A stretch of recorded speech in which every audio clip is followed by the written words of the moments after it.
ये देखिए, अब मेरा ख्याल तबीयत साफ हो गई है, होश हवास उड़ गए थे बिल्कुल, है।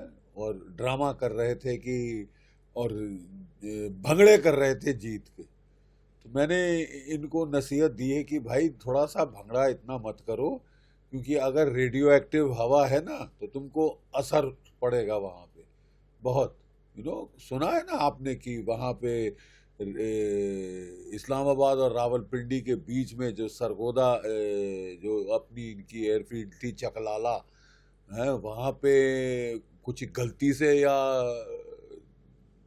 सही सटीक निशाना लगाकर वो इनके जो न्यूक्लियर स्टोरेज डंप थे वो उड़ गए हैं लगता है।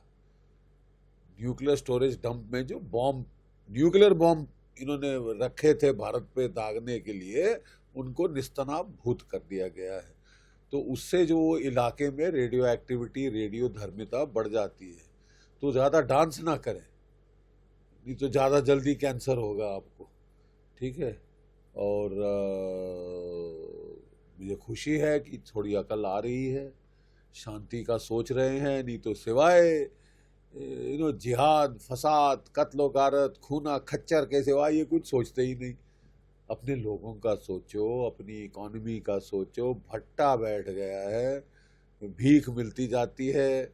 गनीमत है कि $2 बिलियन आपको मिल गए, तो फौज को मत मत मत लगाने दो जाके, फट से वो खिलौने खरीद के आएंगे और गरीबों को कख नहीं मिलेगा। गरीबों को, बेचारों को 2 रोज की रोटी नहीं मिल रही उधर, बस सारा फौज खा रही है इनका। तो जो $2 बिलियन आए हैं ना, वो इनकी फौज ना खा जाए। ये शहबाज शरीफ को उसका फर्ज है कि वो अपने लोगों को दे, और अब फौज की ये जो है चमचागिरी बंद करे, ठीक है। मुझे बहुत खुशी है कि हमारा लड़का वापस आ गया।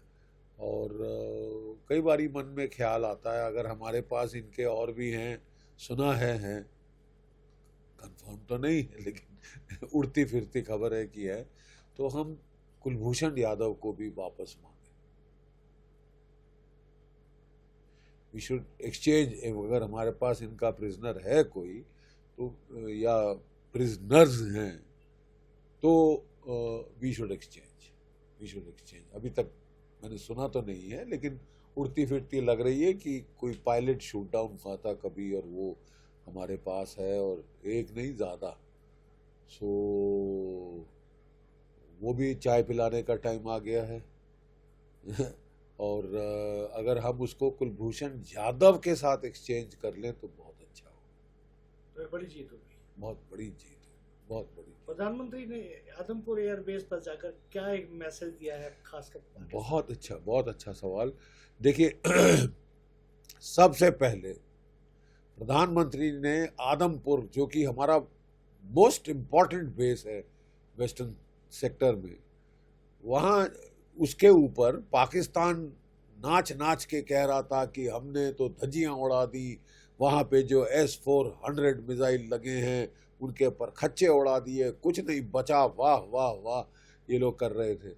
और तभी प्रधानमंत्री जी वहाँ गए, C-130 प्लेन में लैंड किए वो, और बड़ा भारी जहाज़, मतलब दिखाने के लिए कि हमारी रनवे शनवे बिल्कुल ठीक है, सब कुछ ठीक है। और पीछे बड़ी शानदार तरीके में आकाश के अगेंस्ट वहाँ पे S-400 Triumph surface to air missile, the crown jewels हैं जो हमारी एयरफोर्स के, आर्मी के, एयरफोर्स के, हमारे एयर डिफेंस के, जिन्होंने लाजवाब काम किया है, लाजवाब काम किया है। और कहा जा रहा है कि शायद हम और खरीदेंगे ये वाला। और हमारे आकाशिस ने बड़ा अच्छा काम किया है।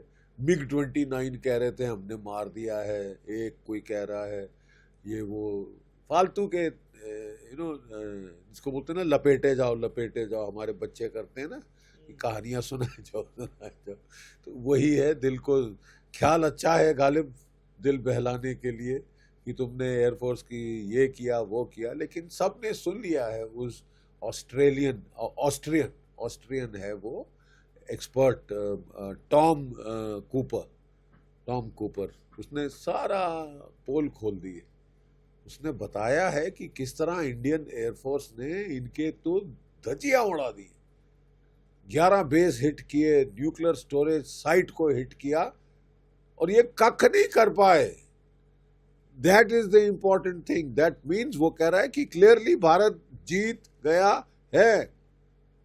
बस हमारा यही था प्रधानमंत्री जी से कि प्रधानमंत्री जी ये दिल मांगे मोर बना रहा है, 2-3 दिन और रगड़ दीजिए, ताकि मतलब अगले 10 साल, 15 साल, 20 साल के लिए शांति हो जाए। ठीक है, ये दिल मांगे मोर। ये दिल मांगे मोर। लेकिन ठीक है, अगर शांति की तरफ समझ आ गई है बात और शांति की तरफ जा रहा है, खूना खच्चर बंद होगा, रक्त रसाव बंद होगा, तो अकलमंदी की बात। क्या शहबाज शरीफ भी ऐसे अपने एयरबेस पे जाके दिखा सकते हैं? शहबाज शरीफ तो बेचारे अस्पताल में थे जब उनकी पार्लियामेंट में ही उनकी खिल्ली उड़ी कि कहाँ है गीदड़ है ये, कि एक लश्कर हो शेरों का लेकिन उसका सरदार गीदड़ हो तो वो सारे गीदड़ की तरह काम करेंगे। गीदड़ की तरह तो काम किया है।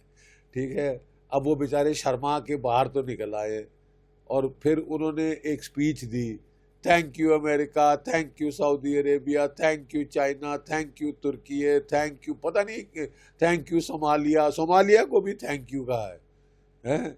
और मतलब इनकी तो दिमागी हालत, बैलेंस मतलब हिल गया था।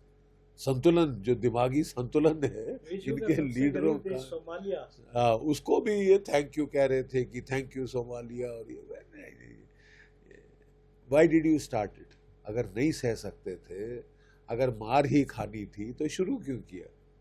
ठीक है, लेकिन अब मुझे अब विश्वास थोड़ा आ रहा है कि सबक हमारे जो स्टूडेंट हैं वो सीख गए।